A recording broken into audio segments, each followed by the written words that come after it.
اگلا سوال ہے، ہمارے امام مسجد صاحب کہتے ہیں کہ موبائل فون پر قرآن پڑھنے سے ثواب نہیں ملے گا کیونکہ یہ قرآن نہیں ہے، موبائل ہے. ان کو کیسے سمجھائیں؟ میرے بھائی ان کو انجینئرنگ کر کے سمجھائیں. آپ یہ دیکھ لیں ہمارے امام مسجدوں کا لیول. وہ کہہ رہے ہیں آپ جو موبائل میں قرآن پڑھ رہے ہیں نا، وہ قرآن تو آپ نے ہاتھ میں نہیں پکڑا ہوا، وہ موبائل پکڑا ہوا ہے.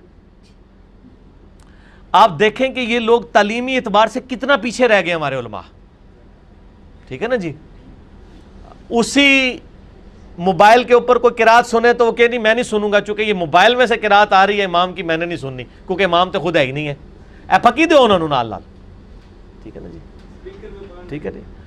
اور دوسری طرف سپیکر جس کو انہوں نے شروع میں حرام کہا، اب وہ لال ہو گیا، یہ بھی انشاءاللہ لال ہو جائے گا. یہ تو خیر مطلب کوئی بہت ہی جاہل امام ہے جس نے یہ بات کی ہے کہ موبائل فون پہ قرآن پڑھنے کے سوا. ان کو بتائیں، آپ علمی جواب دیں کہ صحابہ کے زمانے میں جو مصحف ہے نا، یہ مصحف قرآن ریٹن فارم میں، یہ کسی صحابی کے پاس نہیں تھا.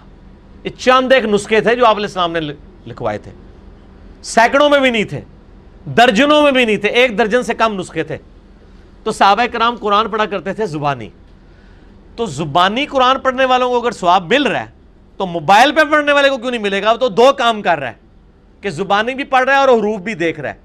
باقی جو آپ نے تیسرا ثواب نکالنا ہے کہ جی وہ قرآن چونکہ جب تک مصحف ہاتھ میں پکڑا ہوگا، یہ پکڑنے کا ثواب الگ سے ہے، یہ تیسرا ثواب ہے.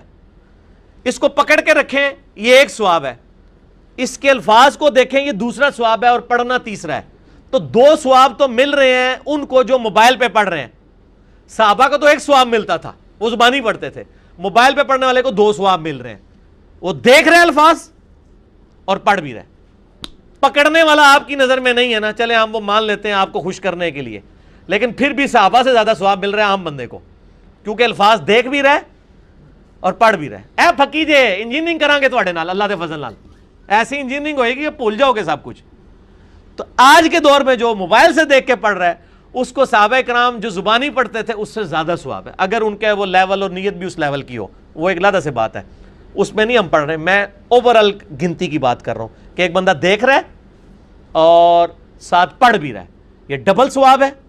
اور ایک بندہ صرف زبانی پڑھا. صحابہ تو زبانی پڑھتے تھے. جامعہ ترمذی میں حدیث ہے مولا علی علیہ السلام سے کہ نبی صلی اللہ علیہ وآلہ وسلم کو حالت جنابت کے علاوہ کوئی اور حالت قرآن پڑھنے سے مانے نہیں ہوتی تھی.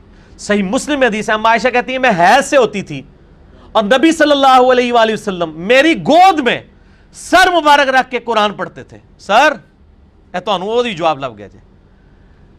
آپ کی بیوی حیض کی حالت میں ہو اور آپ اس کی گود میں رکھ کے قرآن پڑھیں، تسی تے کہنا ہے قرآن دی گستاخی ہے. اور نبی علیہ السلام کرتے ہی تھے، صحیح مسلم میں حدیث ہے.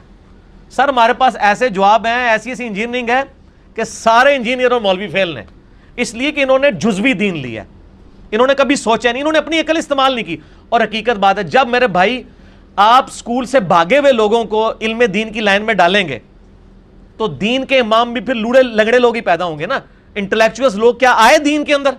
اس میں ہمارا بھی قصور ہے. کیا ہم نے انٹلیکچوئلز کو دین کی فیلڈ میں ڈالا کہ آج ہمارے امام وہ لوگ بنے جو دینی اور دنیاوی دونوں علم رکھتے ہوں؟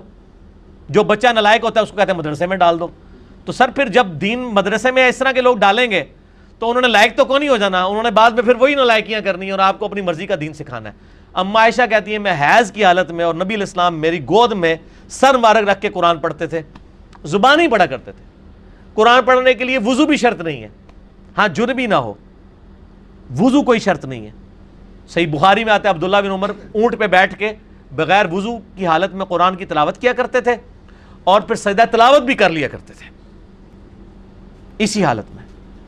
تو یہ بالکل ان کا موقف جو ہے وہ اس حوالے سے باطل ہے کہ جی ثواب نہیں ملے گا. ثواب ملے گا انشاءاللہ. یہ تو بیسیکلی سازش ہے نا قرآن سے دور کرنے کی، کیونکہ موبائل کی وجہ سے ان کا ایک بڑا مسئلہ خراب ہو گیا نا. انہوں نے ایک جعلی مسئلہ بنایا تھا کہ قرآن کو آپ بغیر وضو کے ہاتھ نہیں لگا سکتے، وہ فیل ہو گیا ان کا. موبائل کو آپ کر سکتے ہیں، موبائل کو ایون آپ چھو بھی رہے ہیں تو اوپر سکرین ہے. ان کا مسئلہ ہی ختم ہو گیا. انہوں نے تو مصیبت ہی پانا، جو مصیبت ختم ہو گئی تو اسی ہر ٹائم انجن کر کے دیکھو گے. وہ چاہتے ہی نہیں کہ تسی بار بار قرآن دیکھو. فتوے بھی نہیں لگا سکتے موبائل پہ. تو آپ کو ویسے تو وہ بھی مسئلہ جعلی ہے کہ بغیر وضو کے قرآن کو ہاتھ نہیں لگا سکتے. میرا آپ یوٹیوب پہ کلپ دیکھ لیں، بغیر وضو کے قرآن کو ہاتھ لگا سکتے ہیں نان مسلم کو قرآن دینا. وہ جعلی مسئلہ بھی اپنی موت مر گیا کہ جب موبائل میں قرآن آ گیا تو اب یہ کہہ نہیں سکتے کہ چھوا ہوا ہے آپ نے. تو انہوں نے کہا کہ اس کا طریقہ ہے کہ اگلا انہوں نے گولی کراؤ کہ سواب ہی کو نہیں جاؤں تاکہ ناسی جان قرآن تو نہ اسی نہ نسن دیں اللہ فضل نال تسی داڑیاں پگڑیاں رکھ کے جو علماء یہود کا کردار ادا کر رہے ہو نا مسلمانوں گھس کے، تو اللہ کے فضل سے اسلام کے مجاہد بھی موجود ہیں جو آپ کو ان صفوں سے نکال کے اور آپ کی بدعقیدگیاں لوگوں کے اوپر واضح کریں گے انشاءاللہ۔